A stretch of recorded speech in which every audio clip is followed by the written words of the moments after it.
Going to see Anna. Dell's friends are over at our house. They order pizzas and Pete laughs and says, "Let's give his bro a slice." "No way," says Dell. "Come on," says Pete. Pete has a Boston hat on and hair wings sticking out. He has this plastic bag full of brown and green and white things, and he's putting them all over the pizza like toppings. "He'll love it," Pete says. "Mushroom pizza, little man," and gives me a slice. He turns back to this Jean-Claude Van Damme movie. Dell grabs the plate and starts taking most of the things off the pizza, and his friends groan. He leaves one topping on, but they eat their slices with lots of them. The pizza topping was gross, like it was a bunch of dirty chalk. I'm watching the Jean-Claude Van Damme movie, and the music gets going while Jean-Claude Van Damme starts getting attacked by all these people. And it looks like that's going to be it for him, but it's not. And then he starts to punch and kick and win. I have this new major feeling in my gut, like I grow a brand new gut. The new gut makes me stand up on my feet fast. Like my gut released all this helium inside, and my belly is this volcanic helium balloon, and the only reason I don't float up like a balloon is because my feet feel like they have these roots stuck in the floor even though everything is rising. I take this massive breath like it's the first breath of my life. I look at everything in the room. An envelope, a lamp, a wire, beer bottles, pizza, the oily inner pizza box, and the sticky stained floor. Each thing is a creature living in this living room. The room is a jungle and everything is part liquid. I take another big life breath again. Dell's friends shift around and they're all looking at me, chewing.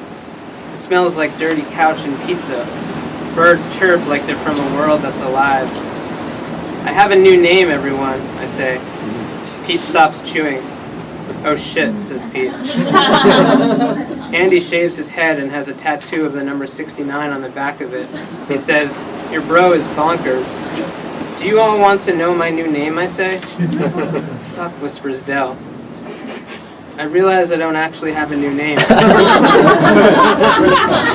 The room is gross and crawling all over me. "I have to leave," I say. I look down, unsure if I can move my feet. I remember the helium, and I hope that undoing my feet from the ground won't blast me through the ceiling. I take another breath and a step, and things might be okay. Then it's like I have new limbs that are better than before, oiled and strong. The birds are going big time. I bound outside.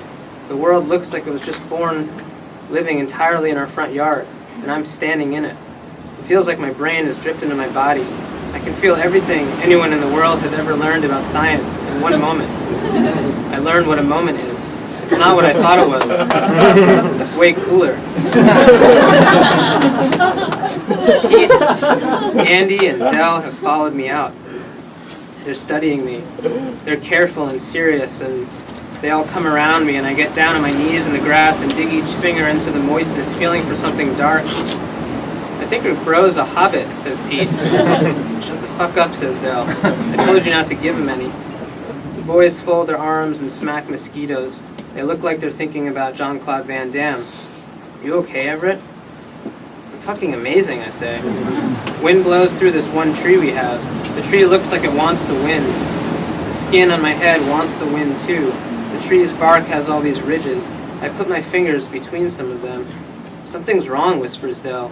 "He's never cursed in his life." "I can hear you," I say. "Nothing's wrong." "Whoa," says Pete. I put my palm on the tree. It's scary for a second, like the tree is sending roots into my arm and the roots go deep into the middle of me. "Yes," says Andy. "Whoa." "Shut up," says Dell. Even though it's a little scary, I put the other palm on the tree too.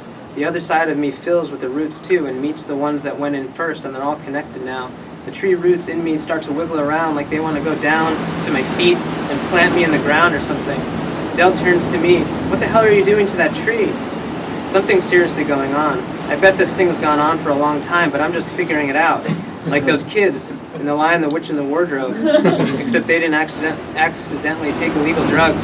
I think the tree is doing something to me.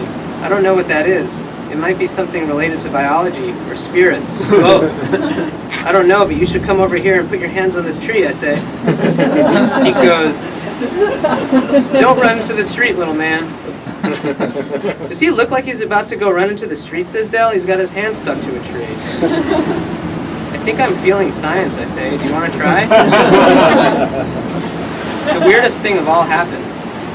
I hear something, but I swear it's not with my ears. It's from the tree, or maybe all the trees, ever. Do you hear that, I say? What are you going to do, says Dell.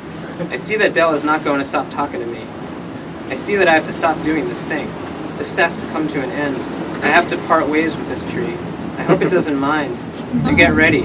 I mumble some sound to the tree that I hope it knows means something like love. I press it more and I take my hands off the tree. The tree and its ridges and its leaves and branches and the wind and the ground are back to normal. No longer some live, humming mystery. Be out here, I say. I like it out here. Dell looks away. I feel like we're all in a balloon. One big balloon. It's everywhere and everyone's in it, and that tree in our yard knows everything about me. Anna's in the balloon too. We're together. My knees shake. Anna has maroon paint on her fingernails, and the paint is chipping off. She has a nose ring, and it doesn't look stupid, since you can't see the part of the ring that's inside her nose. Her hair looks like her nails, and it looks like it's wet, even though it's not. It's the color of that storm on Jupiter from those planet posters in science class. Shiny orange-red waves slide down her face like decorations. There's an earring, a silver leaf thing that swings like a wind chime. I have to go see her. I don't care what Dell said. This is the whole big balloon thing we're talking about.